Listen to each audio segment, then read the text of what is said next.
Hello, I'm David Hughes. Welcome to Your Perfect Body, the podcast of the Esoteric Teaching Community.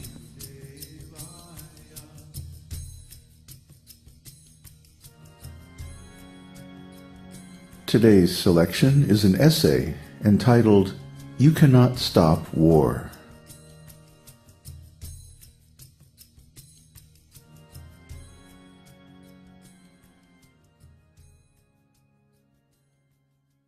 The second chapter of Bhagavad-gita continues with Arjuna, who has lost the will to fight, summarizing his position to Kṛṣṇa before the soldiers of both armies. Na caitad vidmah kataran no gariyo, yadva jayema jadiva no jayeyuh, hatva na jijivisamas, te vasthitah pramukhe dhartarastrah. Nor do we know which is better, conquering them or being conquered by them. The sons of Dhrtarastra, whom if we killed we should not care to live, are now standing before us on this battlefield. Bhagavad-gita 2:6. The battle of Kurukshetra was between two groups of cousin brothers, the Pandavas and the Kauravas. Maharaj Pandu had 5 sons, the Pandavas, and his brother Dhrtarastra had 100 sons, known as the Kauravas. So it was a family feud, fighting within the royal family of the Vedic Empire, which at that time encompassed the entire planet. Formerly, it was the understanding between the Pandavas and the Kauravas that when others beyond the family would come to attack them, they would join together, all 105 brothers, and fight. But then there was a fight amongst themselves, 100 brothers on one side against 5 brothers on the other. Because all of them were from a Kshatriya family, it is understood that despite the uneven odds, they were expected to fight to the end. Kshatriyas are so hot-blooded that even in their marriages there would be fighting. No marriage could take place in a Kshatriya family without fighting. Kṛṣṇa had 16,108 wives, and almost every time he had to fight to win the wife. For Kshatriyas, fighting was their sport and the purpose of their existence. But in Bhagavad-gita, Arjuna was perplexed whether or not he should engage in fighting amongst close relatives. There is a proverb in Bengal, "Kabo ki kabo na yadi tu pause." When you are perplexed whether or not to eat, it is better not to eat. Sometimes we find ourselves in a situation where food is available, but we are not very hungry. Then we hesitate while we consider whether or not to eat.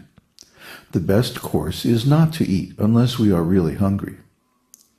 So when we are confused whether to do or not to do something, jabo ki jabo na jadi jautu sauche.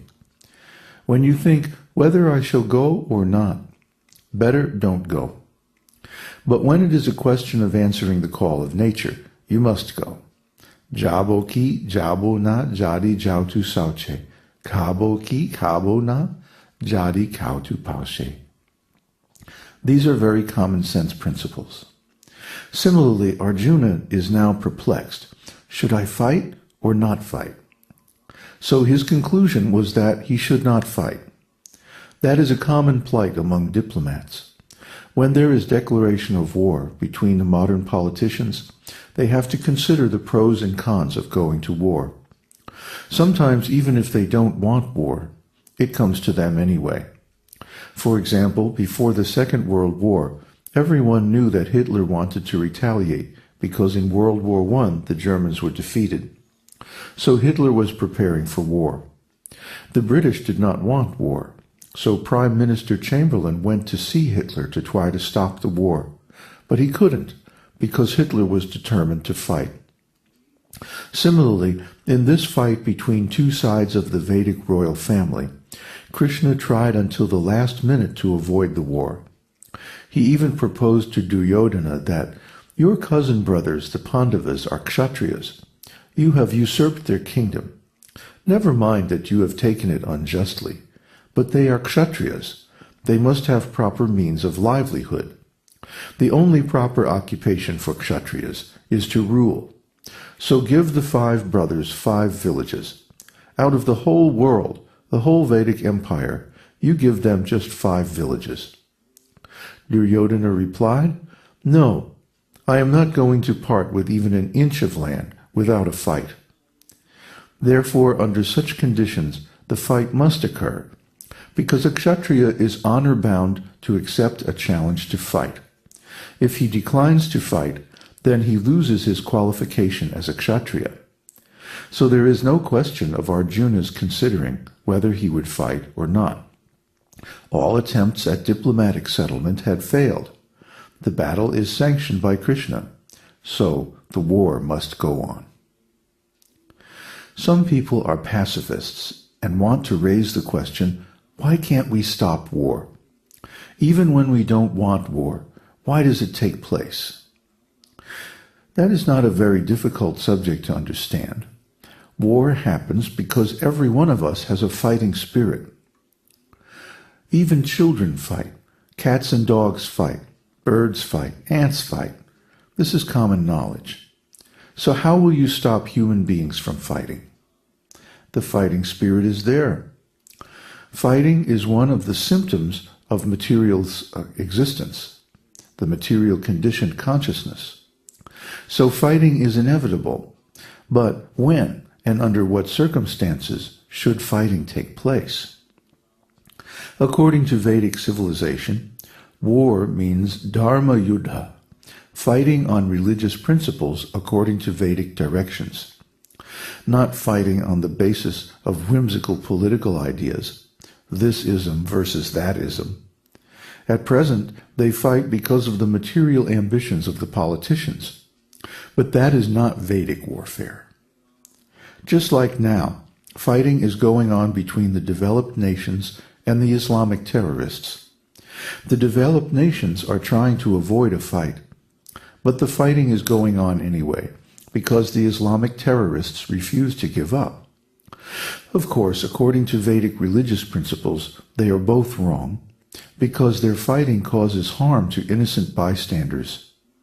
Vedic warfare was conducted according to principles of honor among the members of the kshatriya class, and there was never any collateral damage or harm to the population.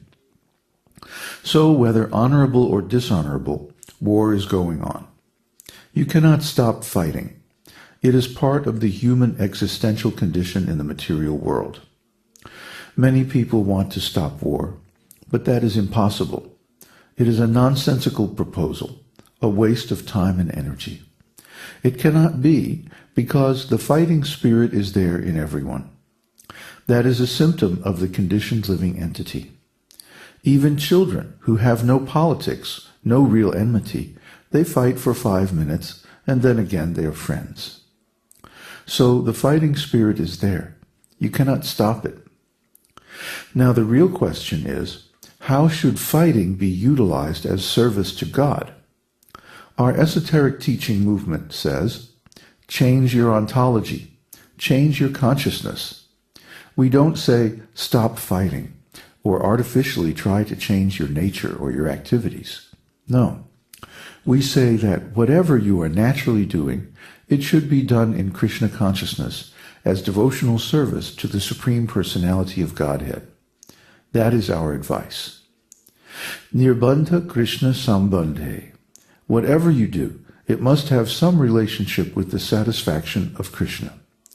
If Kṛṣṇa will be satisfied by your work, then act. Otherwise, if there is some doubt, don't do it. That is Kṛṣṇa consciousness. Atmendriya prati vancha dhare bale kama.